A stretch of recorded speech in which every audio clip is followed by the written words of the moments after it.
وما أرسلنا قبلك إلا رجالا نوحي إليهم فاسألوا أهل الذكر إن كنتم لا تعلمون.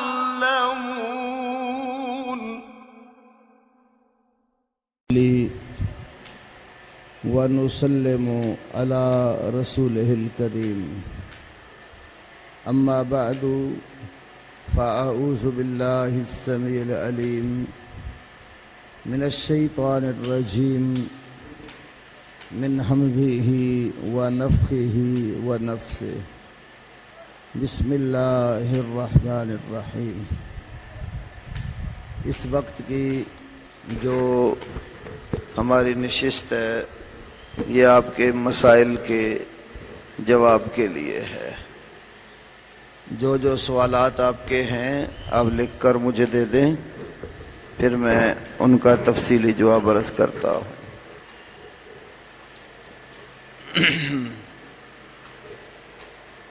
یہ جو لکھے مجھے دے دو.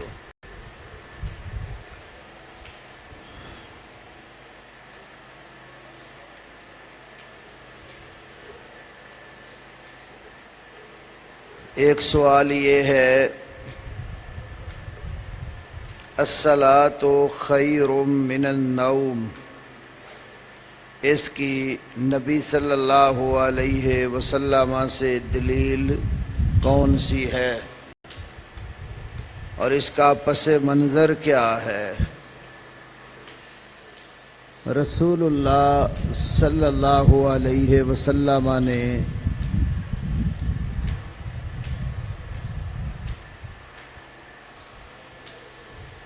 جو اذان حضرت ابو محذورہ رضی اللہ تعالی عنہ کو سکھائی ہے، اس اذان کے اندر آپ نے انہیں حی علی الفلاح کے بعد الصلاۃ خیر من النوم کہنا سکھایا ہے. سنن ابی داود میں جو حضرت ابو محذورہ رضی اللہ تعالی عنہ کی حدیث ہے کہ علمنی رسول اللہ صلی اللہ علیہ وسلم سنت الاذان، مجھے رسول اللہ صلی اللہ علیہ وسلم نے اذان کی سنت اور اذان کا طریقہ سکھلایا. تو آپ نے اس میں انہیں کہا تھا جس وقت تم صبح کی نماز کے لیے اذان دو تو حی علی الفلاح کے بعد 2 مرتبہ الصلاۃ خیر من النوم کہو کہ نماز نیند سے بہت بہتر ہے. ایک روایت امام مالک رحمۃ اللہ علیہ کی الموطا کے اندر ہے اور وہ روایت موزل ہے. موزل روایت وہ ہوتی ہے جس میں سند کے اندر 2 یا 2 سے زیادہ راوی اکٹھے گر چکے ہو، پے در پہ لگاتار یکے بعد دیگرے 2 یا 2 سے زیادہ راوی جس سند کے حذف ہو جائیں اس سند کو معضل کہتے ہیں، یعنی صحیح نہیں ہے. اس میں یہ ہے روافظ جو ہیں، اب اکٹھے کر لینا ایک ہی دفعہ لینا. روافظ جو ہیں وہ کہتے ہیں کہ الصلاۃ خیر من النوم کا کلمہ حضرت عمر نے اذان کے اندر جاری کیا ہے. سرگودا کا ان کا ایک عالم ہے، اس کا نام ہے محمد حسین ڈکو اس کو کہتے ہیں. ویسے وہ اپنے نام کے ساتھ محمد حسین نجفی لکھتا ہے، یہاں پاکستان میں محمد حسین ڈکو کے نام سے مشہور ہے. اس نے کتاب لکھی ہے اصلاح الرسوم الظاہرہ بکلام العطرۃ الطاہرہ. اصلاح الرسوم الظاہرہ بکلام العطرۃ الطاہرہ. اس کے اندر بھی اس نے کہا کہ یہ عمر کی بدعت ہے. تو جس بیس اور بنیاد کو سامنے رکھتے ہیں وہ یہ موطا کی روایت ہے جو میں بیان کرنے لگا ہوں، جس کو موزل قرار دیا گیا ہے. یعنی امام مالک سے آگے حضرت عمر تک اس کی کوئی سند نہیں ہے. وہ یہ ہے کہ ایک دن حضرت عمر سو رہے تھے تو مؤذن نے آ کر نماز کے لیے اٹھاتے ہوئے ان کے پاس کہا الصلاۃ خیر من النوم، نماز نیند سے بہتر ہے. تو حضرت عمر نے ان کو کہا کہ یہ کلمے اذان میں کہو. تو اس سے شیعہ نے یہ سمجھ لیا کہ یہ حضرت عمر نے اذان میں داخل کیے. پہلی نمبر پر یہ روایت ثابت ہی نہیں. دوسرے نمبر پر بات یہ ہے اگر بالفرض یہ ثابت بھی ہو جائے تو اس کا یہ مطلب نہیں ہے جو انہوں نے لیا ہے. اس کا مطلب یہ ہے کہ وہ سو رہے تھے اور سویا ہوا بندہ جب اس کو یہ کلمے کہہ کر جگایا گیا تو انہوں نے مؤذن کو سمجھایا کہ یہ مجھے سنانے والے نہیں ہیں، یہ کلمے تو اذان میں کہے جاتے ہیں. جہاں یہ کلمات کہے جاتے ہیں ان کلمات کو اسی جگہ پر رکھا جائے. تو رسول اللہ صلی اللہ علیہ وسلم کی حدیث یہ بتلاتی ہے کہ یہ آپ نے خود حضرت ابو محذورہ کو صبح کی اذان میں کہنے کے لیے سکھائے ہیں. دوسری طرف دیکھیے روافض کے ہاں اذان کے اندر دو گواہیوں کے بعد ایک تیسری گواہی بڑھائی گئی ہے. اشہد ان محمد الرسول اللہ کے بعد وہ کہتے ہیں اشہد ان امیر المومنین و امام المتقین و قاتل المشرکین علی ولی اللہ وسیع رسول اللہ و خلیفتہ بلا فصل. خود فقہ جعفری کی کتابوں میں ان کلمات کی مذمت وارد ہوئی ہے. جس طرح ہمارے ہاں حدیث کی 6 مشہور کتابیں ہیں، بخاری، مسلم، ابو داود، ترمذی، نسائی اور ابن ماجہ. روافض کے ہاں 4 کتابیں ان کی مشہور ہیں. الکافی، اس کے 2 حصے ہیں، ایک الاصول من الکافی، دوسرا حصہ الفروع من الکافی. یہ کتاب ایران سے 8 جلدوں میں چھپی ہے. پہلی 2 جلدیں الاصول من الکافی ہے، آخری 6 جلدیں الفروع من الکافی ہے. اور اس کے اندر ایک 8ویں جو جلد ہے اس کو کتاب الروضہ من الکافی بھی کہتے ہیں. دوسری کتاب تہذیب الاحکام، تیسری کتاب الاستبصار، چوتھی کتاب الفقی من لا یحضرہ الفقی. یہ 4 کتابیں ان کی صحاح 4 شمار ہوتی ہیں. کافی، تہذیب الاحکام، استبصار اور الفقی من لا یحضرہ الفقی. یہ جو الفقی کتاب ہے نا، اس کتاب کے اندر اذان کے کلمے پہلے وہی لکھے ہیں جو اہل سنت کے ہاں معروف ہیں. پھر نیچے یہ بات لکھی ہے والمفوضات لعنهم اللہ قد وضعوا اخبارا وزادوا فی الاذان اشہد ان علی ولی اللہ. مفوضہ فرقے پر اللہ کی لعنت ہو، انہوں نے روایتیں گاڑ لیں اور اذان کے اندر اشہد ان علی ولی اللہ کا اضافہ کر دیا. مفوضہ حاشیے میں اسی کتاب کے لکھا ہے فرقۃ ضالۃ، یہ ایک گمراہ فرقہ تھا، اسی کتاب کے حاشیے میں لکھا ہے. دوسری کتاب ان کی النہایہ فی مجرد الفقہ والفتاوی، النہایہ فی مجرد الفقہ والفتاوی، یہ ان کا علامہ طوسی بڑا مشہور گزرا ہے، اس کی کتاب ہے. اس نے بھی اپنی کتاب میں ان کلمات کی مذمت کی ہے کہ یہ اذان میں بالکل ثابت نہیں ہے.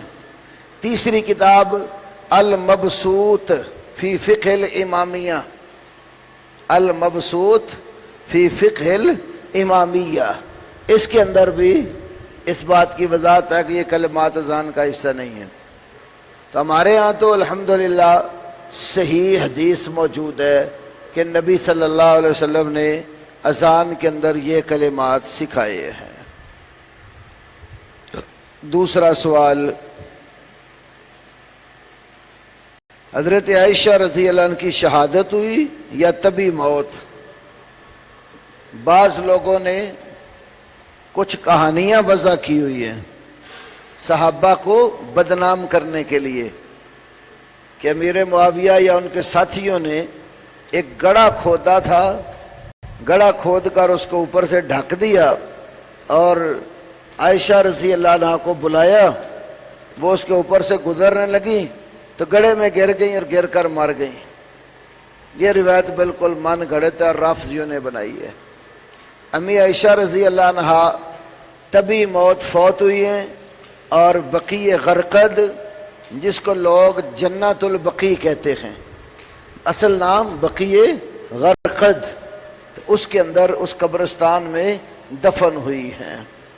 یہ آپ نے بات دیکھنی ہو مشکات شریف کے آخر میں جو خطیب تبریزی کی رجال کی کتاب ہے الاکمال فی اسماء الرجال، اس کے اندر امی عائشہ صدیقہ کے حالات میں اس بات کا تذکرہ موجود ہے. تیسرا سوال، ایمان مجمل اور ایمان مفصل کیا ہے؟ اس کی وضاحت کر دیں کیونکہ یہ عام طور پر بات مشہور ہے. یہ جو ہمارے حنفی بھائی ہیں، خواہ وہ دیوبندی ہوں یا بریلوی ہوں، انہوں نے مختصر سا ایک دین کا حصہ بنایا ہوا ہے جس میں 6 کلمے اور ایمان کی صفتیں ہیں. 6 کلمے اور ایمان کی صفتیں. اب یہ جو 6 کلمے ہیں نا، کئی ان میں ایسے ہیں کہ جو تو ثابت ہی نہیں ہیں، کچھ مختلف قسم کی دعائیں ہیں جو انہوں نے نمبرنگ کر کے یہ پہلا ہے، یہ دوسرا، یہ تیسرا، یہ چوتھا ہے، وہ کلمے بنا دیے. تو اس میں ایمان مجمل اور ایمان مفصل، ان کے ہاں ایمان کی جو حقیقت ہے وہ سلف صالحین، صحابہ، تابعین اور ائمہ حدیث سے علیحدہ ہے. ان کے ہاں ایمان 2 چیزوں کا نام ہے، زبان سے اقرار اور دل سے تصدیق. عمل کا ایمان میں کوئی دخل نہیں ہے. جبکہ سلف صالحین کے ہاں ایمان 3 چیزوں کا مجموعہ ہے، زبان سے اقرار، دل سے تصدیق اور اعضاء کے ساتھ عمل. اور میں اس کی مثال نماز سے دیتا ہوں. نماز جب قبلے کی تبدیلی ہوئی تو تبدیلی قبلہ کے وقت ایک سوال پیدا ہوا کہ جو لوگ قبلہ بدل جانے سے پہلے بیت المقدس کی طرف منہ کر کے نماز پڑھتے تھے ان کی نماز کا کیا حکم ہے؟ تو اس پر اللہ نے سورۃ البقرہ دوسرے پارے کے اندر ایک آیت نازل کی ہے کہ ما کان اللہ لیضیع ایمانکم، اللہ تمہارا ایمان ضائع نہیں کرے گا۔ سوال کیا تھا؟ نماز کے متعلق۔ اللہ نے سوال کے جواب میں کیا کہا؟ اللہ تمہارا ایمان ضائع نہیں کرے گا، یا ایمان سے مراد نماز ہے۔ صحیح بخاری کتاب الایمان میں بھی ہے، اور امام نووی نے شرح صحیح مسلم میں ائمہ کا اس پر اتفاق نقل کیا ہے کہ اس آیت میں بالاتفاق ایمان سے مراد نماز ہے۔ تو نماز آپ دیکھیں نیت دل کے ساتھ ہوتی ہے، تکبیرات، تسبیح و تعلیل، تلاوت، اذکار زبان سے کرتے ہیں، اور سر تا پاؤں پورا وجود عملاً قیام، رکوع، سجدہ، اتحیات میں ہوتا ہے۔ تو نماز تینوں چیزوں کا مجموعہ ہے جسے ایمان کہا گیا۔ تو ان کے ہاں ایمان اقرار باللسان اور تصدیق بالقلب کا نام ہے۔ تو اس لیے انہوں نے ایمان مجمل کے کلمات وضع کیے، آمنت باللہ کما ہوا، آمنت باللہ کما ہوا باسمائہ وصفاتہ وقبلت جمیع احکامہ اقرار باللسان و تصدیق بالقلب۔ آگے وعمل بالجوارح یا عمل بالاعضاء، یہ انہوں نے اس میں ایڈ نہیں کیا۔ امام ابن تیمیہ رحمۃ اللہ علیہ نے اپنے فتاویٰ میں اس بات کا ذکر فرمایا ہے کہ مرجیہ کے 3 فرقے ہیں، مرجیہ گروہ کے 3 فرقے ہیں۔ لفظ مرجیہ ارجاء سے نکلا ہے، ارجا یرجی ارجاء، ارجاء کا معنی ہے لٹکانا، مؤخر کرنا، پیچھے ہٹانا۔ مرجیہ ان کو اس لیے کہتے ہیں یہ عمل کو ایمان سے پیچھے ہٹا دیتے ہیں، مؤخر کر دیتے ہیں۔ تو امام ابن تیمیہ فرماتے ہیں کہ مرجیہ کے 3 گروہ ہیں۔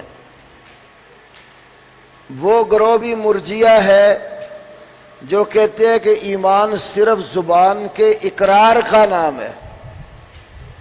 ایک فرقہ تھا جس کا نام ہے کرامیہ۔ کرامیہ فرقہ کسی زمانے میں ہوتا تھا، تو ان کے نزدیک ایمان صرف اقرار باللسان کا نام ہے۔ جہمیہ ایک فرقہ ہے، جہمیہ کے نزدیک ایمان صرف تصدیق قلبی کا نام ہے۔ ایک فرقہ کو مرجیۃ الفقہاء کہتے ہیں۔ تو مرجیۃ الفقہاء کے نزدیک ایمان اقرار باللسان اور تصدیق بالقلب کا نام ہے۔ تو اس لیے ہمارے ان دوستوں نے اس کو ایمان مجمل قرار دیا۔ ایمان مفصل میں وہی 6 ارکان جو ایمان کے ہیں، اللہ پر، فرشتوں پر، کتابوں پر، رسولوں پر، قیامت پر اور تقدیر کے اوپر، یہ چیزیں ذکر، وہ ٹھیک بات ہے، وہ تو حدیث جبرائیل میں موجود ہے۔ لیکن ایمان مجمل میں عمل کو جو ایمان سے پیچھے رکھا، یہ بات ٹھیک نہیں ہے۔ کیا مسجد کو زکوٰۃ لگ سکتی ہے؟ زکوٰۃ کے 8 مصارف جو سورہ توبہ کی آیت نمبر 60 میں اللہ نے بیان کیے ہیں، ان کے اندر مسجد نہیں آتی۔ 8 مصارف زکوٰۃ میں مسجد نہیں آتی۔ کچھ اہل علم ایسے ہیں جنہوں نے 8 مصارف میں ایک مصرف فی سبیل اللہ، اللہ کی راہ میں، تو فی سبیل اللہ میں مسجد کو بھی داخل کر دیا، ہر نیکی کے کام کو فی سبیل اللہ میں شمار کیا۔ حالانکہ اسلاف سے فی سبیل اللہ کی تفسیر یا تو جہاد فی سبیل اللہ منقول ہے، یا بعض نے حج فی سبیل اللہ ذکر کیا ہے۔ کوئی بندہ غریب ہے، زکوٰۃ کے پیسے سے اس کو حج کروا دیں، یا جہاد فی سبیل اللہ میں پیسے دے دیں۔ یہ جہاد جو ہے پوری ایک مد ہے، 8 مصارف میں سے ایک مصرف۔ بعض اصل میں مقامات ایسے ہیں جہاں پر اہل علم کو اجتہاد کرنا پڑا۔ مجتہد کا اجتہاد اگر شریعت کے موافق آ جائے اس کو 2 اجر ملتے ہیں، ایک اس کے محنت اور اجتہاد کا، اور دوسرا اجر مسئلہ صحیح اور درست ہونے کا۔ اگر اجتہاد غلط نکل آئے تو اس کی غلطی اللہ کے یہاں معاف ہے، اور ایک اجر اس کو پھر بھی ملتا ہے۔ یہ صحیح بخاری میں حدیث ہے، اذا اجتہد الحاکم فاجتہد فاصاب۔ کچھ خطے اور علاقے ایسے ہیں جن خطوں اور علاقوں کے اندر اہل توحید بہت کم ہیں، اور جو کم ہیں وہ بھی غریب لوگ ہیں۔ انہیں نماز پڑھنے کے لیے جگہ درکار ہوتی ہے، لیکن وہ مسجد بنانے کی طاقت نہیں رکھتے۔ خاص طور پر مثلا سندھ کا علاقہ، بڑے دور دراز کچھ دیہاتوں میں ایسے ایسے لوگ بھی موجود ہیں جن بیچاروں کے پاس اپنی گزر اوقات کے لیے بھی، بنیادی ضرورتیں پوری کرنے کے لیے بھی اسباب نہیں ہوتے، اور وہ بیچارے جب اپنے اسباب پورے نہیں کر سکتے تو عبادات کے لیے جگہ کہاں بنائیں گے۔ مجھے خود 2-3 ماہ کے قریب پہلے تھر کے علاقے میں جانے کا اتفاق ہوا۔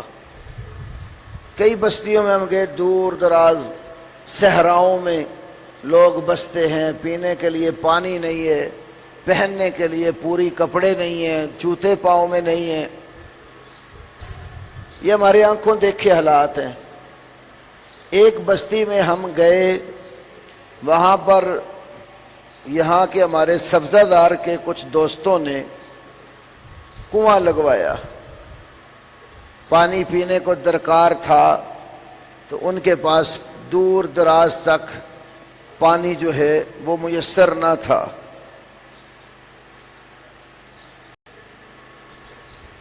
تو پانی پینے کے لیے کنواں وہاں تقریباً 1.5 سے 2 لاکھ کے قریب تیار ہوتا ہے، بہت گہرائی میں۔ پھر وہاں پر اسباب وسائل پہنچانا، گاڑیوں پر لے کر جانا، اس کے بھی اخراجات اٹھتے۔ تو میں وہ بستی دیکھنے جب گیا تو ان سے پوچھا کہ آپ کے پاس مسجد نہیں ہے؟ تو پوری بستی میں کوئی مسجد نہیں تھی۔ گھر بھی بناتے ہیں نا تو گول دائرے کی شکل میں مٹی کی دیوار 3-3 4-4 فٹ بناتے ہیں، اور پھر اس کے اوپر درختوں کے جو ہے نا ٹہنیاں وغیرہ سے چھپر اس طرح کا گنبد نما بنا لیتے ہیں، تو اس کے اندر وہ لوگ رہتے ہیں۔ تو ایسی جگہ جہاں پر اور کوئی خرچ کرنے والا بھی نہیں جاتا، لوگ کئی دفعہ زکوٰۃ کے سوا کوئی پیسہ بھی اللہ کی راہ میں نکالتے نہیں ہیں۔ تو ہمارے سندھ کے جو عالم تھے سید بدیع الدین شاہ صاحب راشدی رحمۃ اللہ علیہ، انہوں نے فتویٰ جاری کیا کہ ایسی جگہوں پر مسجد بنانے کے لیے زکوٰۃ کا پیسہ استعمال کر لیا جائے۔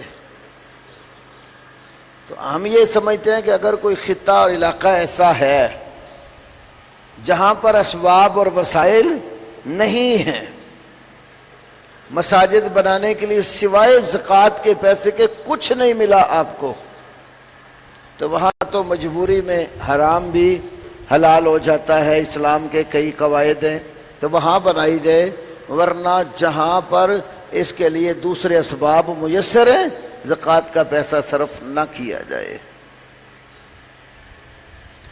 اذا اقیمت الصلاۃ سے امام کا اللہ اکبر کہنا ہے یا تکبیر اقامت مراد ہے؟ اذا اقیمت الصلاۃ فلا صلاۃ الا المکتوبہ، اس کا مشہور معروف معنی یہی ہے جب نماز کے لیے اقامت کہی جائے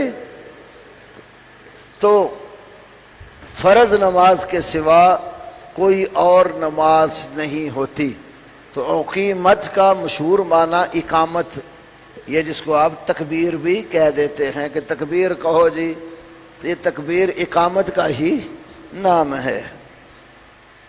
اگر عصر کی نماز رہ جائے تو مغرب کی جماعت کھڑی ہے، یا مغرب کی رہ گئی تو عشاء کی جماعت کھڑی ہے، تو زیادہ احتیاط والا مسئلہ بتائیں کہ پہلے کون سی نماز پڑھنی ہے۔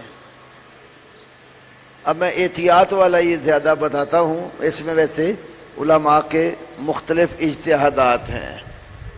زیادہ احتیاط اسی میں ہے جو وقت کی نماز ہے جس کے لیے اقامت کہی گئی ہے وہ نماز پہلے پڑھ لیں، تو یہ نماز پہلے ہی اپنے وقت سے نکل چکی ہے، فوت ہو گئی ہے، اس کو بعد میں پڑھ لیں۔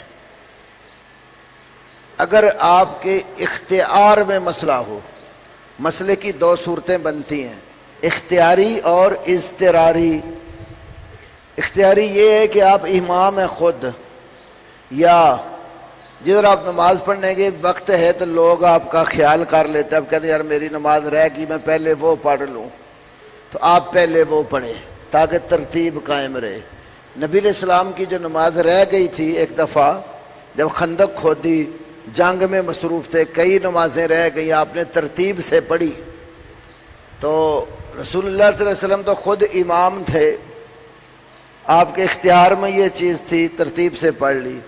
آپ کسی ایسی جگہ جاتے ہیں یہاں لوگ نہیں مانتے آپ کی بات، وقت کی جماعت انہوں نے کھڑی کر دی، تو آپ اس جماعت میں شریک ہو جائیں، کیونکہ اذا اقیمت الصلاۃ، الصلاۃ میں جو الف لام ہے، یہ الف لام اس بات کا معنی دیتا ہے کہ جو معروف اور معہود نماز کھڑی ہے جس کے لیے اقامت کہی گئی ہے آپ وہ نماز پہلے پڑھیں۔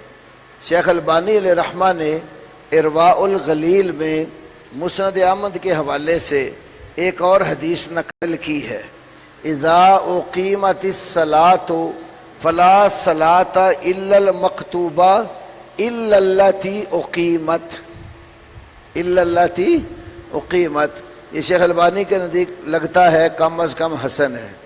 بہرحال یہ جو جملہ ہے یہ بھی مد نظر اگر رکھا جائے تو احتیاط والا پہلو یہی بنتا ہے کہ جس نماز کی اقامت کہی گئی ہے نا وہ نماز آپ پہلے پڑھ لیں، باقی آپ بعد میں پڑھ لیں۔ ایک رافضی سے کسی نے سوال کیا کہ اہل حدیث نیاز کیوں نہیں کھاتے، تو اس نے جواب دیا کہ نیاز میں میٹھا ہوتا ہے، تو کتا میٹھا نہیں کھاتا، تو ایسی صورتحال میں کیا جواب دیں؟ بات سمجھو۔ ایک تو جواب ہے اس کا بالکل حقیقی اور شرعی، نیاز عبادت ہے، نیاز عبادت ہے، اور عبادت جو ہے وہ صرف اللہ کے نام کی ہوتی ہے، تو اگر اللہ کے ساتھ کسی اور کے نام کی نیاز دیں وہ نیاز غیر کی عبادت شمار ہوگی، اور عبادت غیر اللہ کی کرنا حرام ہے۔ تو ہم اس لیے نہیں کھاتے کہ نیاز عبادت ہے اور یہ اللہ کے سوا کسی اور کے نام کی دی گئی ہے، یہ حرام ہے، تو ایک مسلمان حرام نہیں کھاتا، کتے کے لیے حلال حرام کا کوئی فرق نہیں ہوتا، وہ میٹھا ہو یا کڑوا ہو، اس کے لیے حلال و حرام کا کوئی فرق نہیں ہے، لیکن ایک مسلم کے لیے حلال اور حرام کا فرق ہوتا ہے۔ حنفی علماء نے بھی باقاعدہ نیاز کو عبادت قرار دیا۔ فتاوی عالمگیری، در مختار، الرد المحتار المعروف فتاوی شامی، البحر الرائق، شرح کنز الدقائق، ان سب کتابوں میں لکھا ہے کہ اگر کوئی کسی آستانے مزار پر جا کر نظر مانتا ہے اور صاحب مزار سے مخاطب ہو کر کہتا ہے یا سیدی فلان ان ردہ غائبی اور شفا مریضی، اے میرے فلاں آقا اگر میرا جو ساتھی بیمار ہو گیا اس کو شفا مل جائے، یا جو ہے غائب ہو گیا ہے پتہ نہیں چل رہا واپس آ جائے مل جائے، تو میں تیرے آستانے پر اتنے درم و دینار سونا چاندی یا بنا طعام لنگر یا پھر چراغاں کروں گا، آ کر دیے میں تیل ڈالوں گا، بتیاں جلاؤں گا۔ یہ نظر مانتا ہے تو یہ بال اتفاق حرام اور باطل ہے۔ وجہ کیا لکھی؟ یہ نظر ہے اور نظر عبادت ہے، عبادت اللہ کے سوا کسی کی جائز نہیں ہے، تو نظر و نیاز عبادت ہے۔ 8ویں پارے میں قرآن حکیم میں اللہ رب العالمین نے مشرکین مکہ کا ذکر کیا۔ 2 طرح کی نیازیں اور نظریں وہ مانتے تھے۔ ایک نظر و نیاز جب کھیتیاں پک کر تیار ہو جاتی تھیں اس میں سے دیتے تھے، اور دوسری نظر و نیاز جانوروں کی دیتے تھے۔ یہ بحیرہ، وسیلہ، سام، حام اور اس طرح کے جانور مقرر کیے ہوئے تھے۔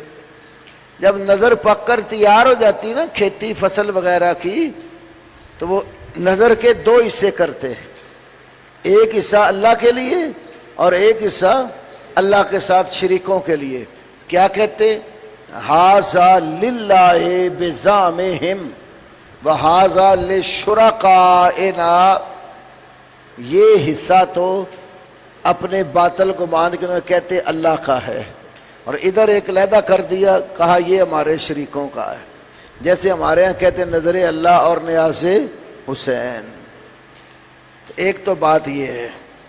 دوسری بات کہ میٹھا جو ہے، میٹھا نظر میٹھی ہوتی ہے اور کتا جو ہے وہ میٹھا نہیں کھاتا، یہ بات خلاف واقعہ ہے، ویسے ہی جھوٹ ہے۔ کتنے ہی کتے آپ ڈال کے دیکھ لیں میٹھا بھی کھاتے ہیں، یہ نہیں ہے کہ کتا جو ہے وہ میٹھا کھاتا نہیں ہے، یہ بات ہی غلط ہے۔ ایک نا ہمارے حافظ الفار مدنی صاحب نے ایک دن دوران درس لطیفہ ذکر کیا، ٹرین پر 2 بندے کہتے ہیں سفر کر رہے تھے، ایک شیعہ تھا اور ایک کوئی اہل سنت میں سے تھا۔ جو اہل سنت میں سے تھا اس نے اس کو کہا کہ آپ کا تعارف کیا ہے؟ وہ کہنے لگا کلب عباس، کلب عباس، عباس کا کتا۔ تو پھر وہ اہل سنت سے پوچھتا ہے کہ تمہارا تعارف کیا ہے؟ وہ کہتا ہے خنزیر اللہ۔ کیا کہتا ہے؟ خنزیر اللہ۔ اس نے کہا یہ کیا نام ہے؟ اس نے کہا تو اگر عباس کا کتا ہو سکتا ہے تو میں اللہ کا خنزیر کیوں نہیں ہو سکتا؟ تیرے جیسے کتوں کو اللہ کا خنزیر ہی روک سکتا ہے اور کوئی نہیں روکتا۔ تو یہ باتیں ہوتی ہیں بعض دفعہ اس طرح کی لوگوں کی بنائی ہوئی۔ ابھی بہت سوال ہے، مجھے کر لینے دو۔ عرفان صاحب لیٹ ہو گئے، میں نے کہا چلو میں آپ کے ساتھ۔ روزے کی حالت میں دانتوں سے خون یا پیپ کا نکلنا، اپنے آپ خون یا پیپ نکل جاتی ہے نا تو اسے روزہ نہیں ٹوٹتا۔ روزہ ٹوٹتا ہے کوئی چیز کھانے پینے والی انسان کے اندر داخل ہو جاتی ہے، یا پھر نفسانی خواہشات جو مرد و زن کے تعلقات ہیں وہ قائم کرنے سے روزہ ٹوٹتا ہے۔ حکمتاً جھوٹ بولنا کیسا ہے؟ جھوٹ اور کذب، خلاف ظاہر بات کرنا، 3 مواقع پر اس کی رخصت ہے۔ نمبر 1، جنگ کے موقع پر، دشمن کے ہاتھوں آپ گرفتار ہو گئے، آپ کو جھوٹ بولنا پڑتا ہے، جنگ کے موقع پر جائز ہے۔ نمبر 2 بھائی لڑے ہوئے ہیں، ان میں صلح کرانی ہو تو اگر کوئی لگی لپٹی بات کہنی بھی پڑ جائے تو صلح کے موقع پر اس طرح بات لگا کے بھی کوئی بندہ کر کے صلح کرا دے تو اس موقع پر بھی جائز ہے۔ نمبر 3، میاں بیوی کا معاملہ۔ اگر گھر خراب ہو رہا ہو تو آدمی کو جھوٹ کہہ کر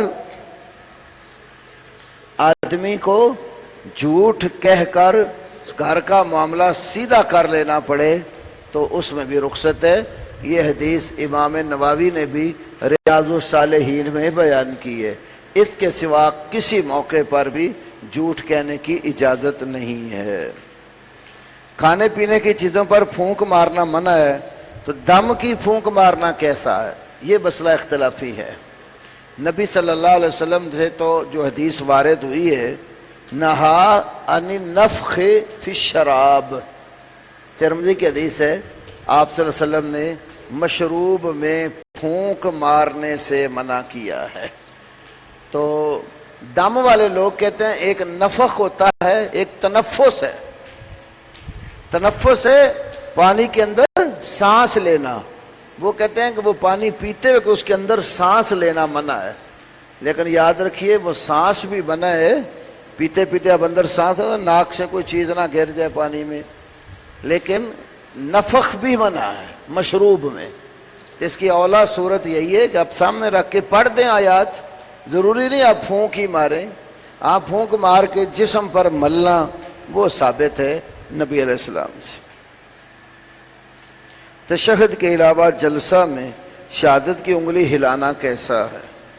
نبی علیہ السلام کی جتنی بھی حدیث وارد ہوئی ہیں آپ دیکھیں، اگر ان کو پڑھیں نا تو اس میں یہی ہے، اذا جلس فی التشہد رفع اصبعہ، جب تحیات میں بیٹھتے اپنی انگلی اٹھا لیتے۔ اب انگلی کی حرکت، اس کے لیے ایک حدیث ہے جس کو شیخ البانی بھی صحیح کہتے ہیں، نسائی شریف میں، صحابی نے رسول اللہ کو دیکھا کہ آپ صلی اللہ علیہ وسلم نے اس میں الفاظ ہیں یحرکھا ویدعو بہا، آپ اپنی انگلی کو حرکت دے رہے تھے اور دعا کر رہے تھے۔ تو دعا نماز کے آخری حصے میں ہوتی ہے، جسے پتہ چلتا ہے کہ دعا کے موقع پر بھی انگلی کی حرکت ہے۔ اور مسند احمد بھی حدیث ہے، یہ جو انگلی کی حرکت ہے نا، اشد علی الشیطان من ضربۃ الحدید، شیطان کو یہ لوہے کی ضرب سے بھی زیادہ سخت لگتی ہے۔ تو اس لیے صحیح مسئلہ یہی ہے کہ تحیات بیٹھتے ہی انگلی اٹھا لیں اور آہستہ آہستہ اس کی حرکت دیتے رہیں آخر نماز تک۔ ایک سوال ہے، فرقہ واریت کیوں اور کیسے پیدا ہوتا ہے؟ فرقہ واریت، فرقہ، پہلے یہ بچوں کو میں فرقہ سمجھا لوں کہ فرقہ کس کو کہتے ہیں۔ آپ سکول میں جب پڑھتے ہیں تو استاد آپ کو میتھ کے سوالات سمجھاتے اور پڑھاتے ہیں۔ جب آپ میتھ کے سوال کرتے ہیں حساب کتاب کے تو اس میں جمع، تقسیم، ضرب اور تفریق پڑھتے ہیں نا آپ۔ استاد نے آپ کو لکھوایا بیٹا لکھو 100، آپ نے کاپی پہ لکھا 100، پھر استاد نے کہا بیٹا اس میں سے 50 کو تفریق کر دو، آپ کیا کریں گے؟ اوپر 100 کا عدد لکھیں گے، نیچے 50 لائن لگائیں گے، ساتھ مائنس کی تفریق کی نشانی ڈال دیں گے، اور 100 میں سے 50 نکالیں گے جب آپ، تو باقی آپ نیچے لکھ دیں گے 50۔ اب آپ نے یہ اس میں سمجھا اصل عدد کتنا تھا؟ 100۔ استاد نے جو اصل عدد لکھوایا وہ کتنا ہے؟ 100۔ تو اصل سے جب 50 کو علیحدہ کیا، آپ نے کیا کہا؟ یہ 50 100 میں سے جمع ہو گئے، تقسیم ہو گئے، ضرب ہو گئے، یا بچے بولیں جنہوں سوال لکھا، ہاں تو آپ کے سمجھانے کے لیے کر رہا ہوں۔ جب 100 میں سے 50 کو آپ نے نکال کر علیحدہ کیا تو آپ نے کیا کہا؟ 100 میں سے 50 تفریق ہو گئے ہیں، 100 میں سے 50 تفریق ہو گئے۔ اس کا مطلب ہے اصل جو عدد تھا اس میں سے جو کاٹ کر آپ نے علیحدہ حصہ کر دیا، اصل سے جو علیحدہ رہ گیا وہ کیا ہو گیا؟ تفریق۔ چلو ایک اور مثال دیتا ہوں۔ ایک باپ کے کئی بیٹے ہیں، مثال کے طور پہ باپ کے 5 بیٹے ہیں۔ پہلے بیٹے کی اس نے شادی کر دی، شادی سے پہلے سارے بیٹے باپ ماں ایک ہی گھر میں اکٹھے رہتے تھے۔ ایک بیٹے کی شادی کی، بیوی آ گئی اس کی، کچھ دنوں بعد بیوی جو ہے وہ اپنے خاوند کو کہتی ہے کہ میں نے اس گھر میں نہیں رہنا، تنگ کرتی ہے اس کو، مجھے علیحدہ کر دو۔ یا لڑکے کی ماں باپ سے نہیں بنی، اس نے کہا میں بیوی لے کر علیحدہ ہو جاتا ہوں۔ جب وہ ماں باپ سے کٹ کر علیحدہ ہو گیا، دوسری طرف چلا گیا، تو پہلے گھر تھا ایک، اب کتنے ہو گئے؟ 2۔ ایک بیٹے کی ہو گئی، پھر اس کی شادی کے بعد اس نے بھی کہا ابو جی بڑا بھائی علیحدہ رہتا ہے، میں بھی علیحدہ ہی رہوں گا، میری بیوی سے آپ کی خدمت نہیں ہوتی، وہ صرف میرے کپڑے دھوئے گی، میرا کھانا پکائے گی، آپ اپنی بیوی سے خدمت لیں۔ وہ بھی کٹ کے علیحدہ ہو گیا۔ اب جتنے گھر علیحدہ ہوتے گئے وہ اصل سے جدا ہوئے ہیں۔ اصل کیا ہے؟ ماں اور باپ۔ ماں اور باپ سے کٹ کر جو علیحدہ ہوا وہ کیا بن گیا؟ ایسے ہی اصل ہے کتاب اور سنت۔ اصل دین کیا ہے؟ کتاب اور سنت، قرآن اور حدیث۔ اب جو قرآن اور حدیث سے کٹ کر علیحدہ ہو جائے گا وہ فرقہ بن جائے گا، وہ تفریق ہو گیا ہے کتاب و سنت سے۔ تو اللہ نے اصل دین کس پر اتارا؟ نبی صلی اللہ علیہ وسلم پر۔ تو جس نے نبی علیہ السلام والے دین کو کافی نہ سمجھا، کسی نے امام ابو حنیفہ رحمت اللہ علیہ کو رہنما بنا لیا، وہ حنفی بن گئے۔ کسی نے امام شافعی کو رہنما مان لیا، الگ فرقہ بنا لیا، وہ شافعی بن گئے۔ کسی نے امام مالک کے نام پر فرقہ بنا لیا، وہ مالکی بن گئے۔ کسی نے امام احمد ابن حنبل کے نام پر فرقہ بنا لیا، وہ حنبلی بن گئے۔ کسی نے امام جعفر صادق کے نام پر فرقہ بنا لیا، وہ جعفری بن گئے۔ کسی نے شیخ عبد القادر جیلانی کے نام پر فرقہ بنایا، وہ قادری بن گئے۔ کسی نے شہاب الدین سہروردی کے نام پر جماعت بنا لی، وہ سہروردی بن گئے۔ کسی نے خواجہ معین الدین چشتی کے نام پر اپنا گروہ بنا لیا، وہ چشتی بن گئے۔ تو اسی طرح الگ الگ شخصیات پکڑ کر نسبتیں لگا لی تو الگ الگ کیا بنے؟ گروہ اور دین اور فرقے بن گئے۔ تو فرقہ ہمیشہ عقائد یا شخصیات کے نام پر بنتا ہے۔ کتاب و سنت سے ہٹ کر علیحدہ عقیدہ کر لیں تب بھی فرقہ بن جاتا ہے۔ کسی شخصیت کو منتخب کر کے اس کے نام پر آپ گروہ کھڑا کر دیں، شخصیات کے نام پر بھی فرقے بن جاتے ہیں، جگہوں کے نام پر بھی فرقے بن جاتے ہیں۔ میں دیوبندی، اب دیوبند ایک جگہ کا نام ہے، اس جگہ سے منسوب لوگ دیوبندی ہیں۔ بریلی ایک جگہ کا نام ہے، اس سے منسوب لوگ بریلوی کہلاتے ہیں۔ تو یہ اشیاء، جگہ، شخصیات، ان کے ناموں پر فرقے بنتے ہیں۔ اب ایک اور سوال ہے بچوں، فرقہ واریت ختم کیسے ہو سکتی ہے؟ فرقہ واریت ختم کیسے ہو سکتی ہے؟ یہ میں بچوں کو سمجھاتا ہوں، میری طرف دھیان کریں پوری طرح۔ اوپر 100 کا عدد لکھا تھا نا، نیچے 50، 100 میں سے 50 جو نکال دیے تھے، ان 50 کو آپ نے کیا کہا تھا؟ یہ کیا ہو گئے ہیں؟ تفریق ہو گئے، منفی ہو گئے، تفریق ہو گئے۔ بقایا کتنا تھا؟ 50۔ اصل رقم میں سے 50 ابھی باقی کھڑے ہیں 50 ان سے کٹ کر جدا ہوئے تو تفریق ہو گئے، فرقہ بن گئے۔ اب ہم چاہتے ہیں کہ فرقہ ختم ہو جائے، تفریق مٹ جائے، تو اس کا طریقہ کیا ہے؟ وہ جو 50 تفریق ہو گئے تھے نا، انہیں لا کر جو بقایا 50 پڑے ان میں جمع کر دو۔ وہ جو 50 بقایا پڑے ہیں نا، 50 جو تفریق کیے تھے وہ 50 لا کر ان 50 میں جمع کر دیں تو کتنا عدد بنا؟ 100۔ فرقہ مٹ گیا، پھر تفریق ختم ہو گئی۔ تو تفریق ختم کرنے کے لیے آپ کو حنفی، شافی، مالکی، حنبلی، چشتی، قادری، نقشبندی، سوروردی، رافضی، جعفری، یہ ساری نسبتیں توڑ کر کہاں آ کر جمع ہونا ہے؟